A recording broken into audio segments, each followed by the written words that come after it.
Hello there. Today I'm gonna make a small and short unboxing video of the 570, but it's not gonna be just an unboxing video. It's also gonna be an fully installation video and possibly, if I can, a small benchmarking video of the 570.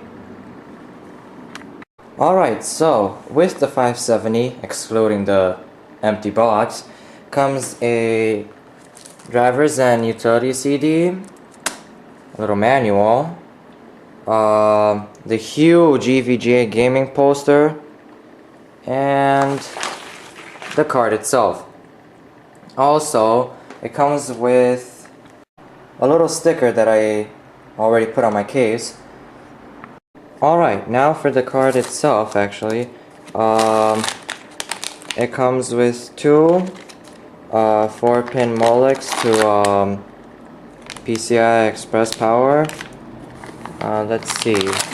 Comes with a mini HDMI to HDMI converter and a DVI to VGA or analog converter. Alright, now for the card itself. Little attention thingy. I mean, you should always read it, but for the people that already know how to do this, I think this is completely useless. Now, for the card itself, let's see. Alright. Oops, I'm gonna have to put the camera down for a little. Alright, now that I have managed to pull the video card out, I needed both hands for that, so I usually always place my video cards when I'm working with them on something like this. This was just a cover from this, but I usually keep it on something like this so that I try to keep it static free.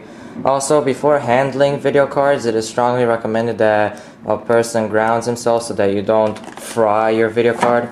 The best way of grounding is a metal doorknob, or some people say that you can also ground yourself by touching your computer's case. Anyway, now back to the video card. I'm gonna need both hands again for this. Alright, so here it is, the EVGA GTX570. See over here the PCI Express power pins. Let's see. Oh yes, this thing that I always pull off. Nice looking fan here. Really cool.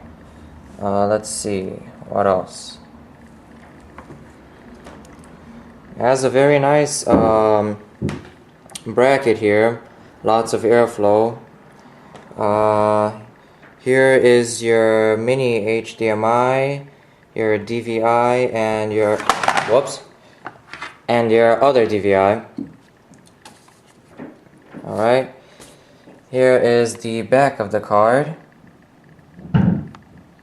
Pretty complicated, huh? And of course here are the two for SLI. Alright, so this is it for the unboxing. Now for the actual installation of the video card. Alright.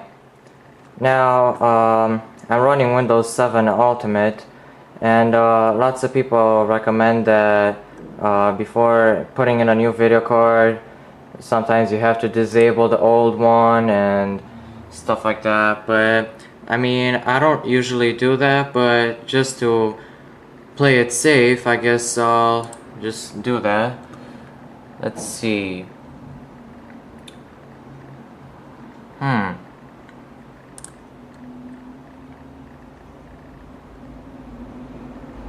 Device manager. Alright, and over here we have our display adapters. I was running a GTS 250 before. I switched to a GTX 570 because my 250 was messed up pretty bad. It was faulty from stock, and I didn't know, and I unfortunately I avoided my warranty. So alright, click uninstall, delete the drivers too, and it's currently uninstalling.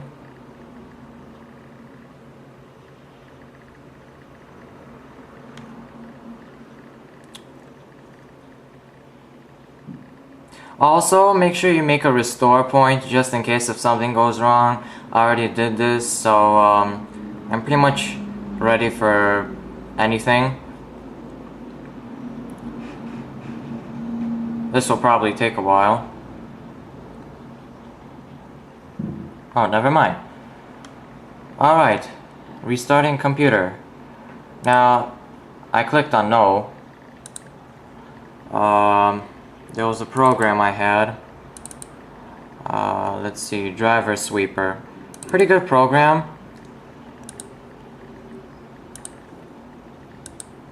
Let's see, NVIDIA display, just in case. Analyze. As you can see, there are a few files that are still left here. So I'm going to click on clean. Yes.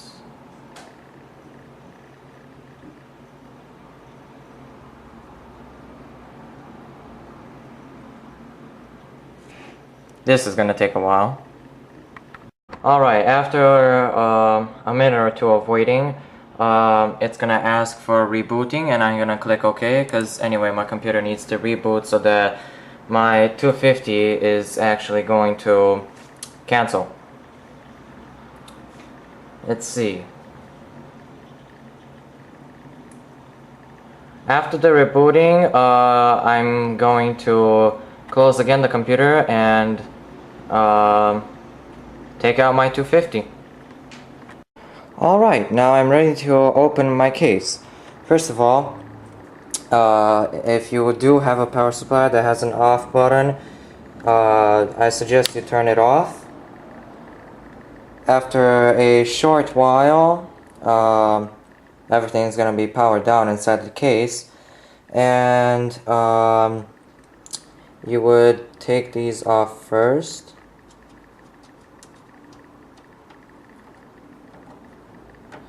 This is going to take a while.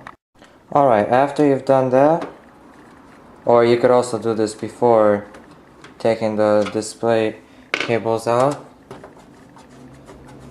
open your case. I'm making this small tutorial video because all the time I see unboxing videos that are just unboxing, and sometimes people don't know how to put the video cards back in. Alright, please excuse the mess that's inside my case, but trust me, it's working perfectly. Yeah, you might see that fan isn't really in its bay, but who says you need an 80mm fan bay to put an 80mm fan on? Alright, now first, you take the power off your video card. As you can see, I have a custom cooler for my PNY 250. Fortunately, I avoided my warranty by putting that on, but I did not know. Alright, you would take out any cables that are connected to the video card first. Alright, after disconnecting all cables from the video card, you would start by unscrewing the video card. In my case, first of all, I have to unscrew the little fan speed control. Always make sure you don't lose all screws. Alright, let's see. Alright. Now I have to take these off first. Alright.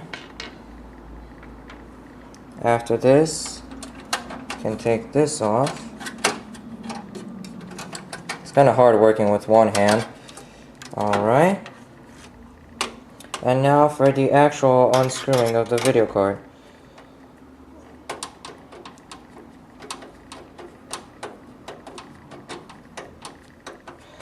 It is also recommended, and I recommend it too, that one grounds himself several times during this process, because as you go, you pick up lots of static and things like that, and especially the motion of unscrewing causes some minor electrical charges. Alright, after unscrewing the video card, some motherboards have this little safety thing that clicks when you push the video card down. I'm gonna need both hands for this. What I usually do is I use my screw to pull it back, and with one hand I pull out the video card. Alright, here's my Scythe Musashi GTX570. It was a really good card, but unfortunately it didn't have DirectX 11, so by the time Nvidia brings out DirectX 12, I'm gonna be a very old-fashioned person. Alright, now always make sure that you have the right slot for your video card. PCI Express times 16, either 2.0 or just the normal one works perfectly. I've read somewhere that even if it's a PCI Express times 8, it's going to work, but the speed of the video card is going to be slowed down. Alright, now I for one have a modular power supply. So I like modulars because if you don't need a few cables, you could just unplug them from the power supply. Now I'm putting in my other PCI Express power pin.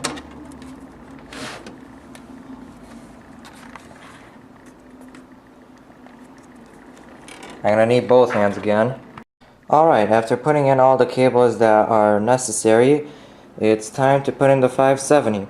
Now, when you put it in, make sure that you don't, if something doesn't fit, you don't press too hard because you might damage something.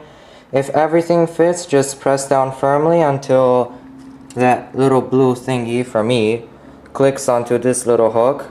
You're gonna hear a click. Once you hear the click, you're pretty much set. I'm gonna need both hands again. Alright, after you put the video card in, for most computers it should look like this. You put the screws back on. Let's see.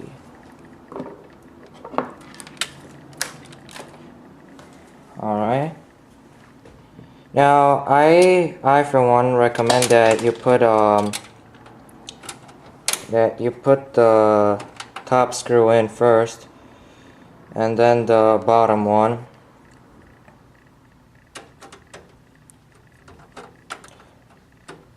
Also, when tightening screws, especially on the motherboard and screws in general, you should not tighten them any tighter than they go, just a little bit so that they can be firm. Over tightening them can actually break some equipment, like the motherboard for example, or some other things. I might not have enough knowledge on this because I'm just an amateur, but people that are experts, they know what they're talking about. Alright, I'm gonna need both hands for this again.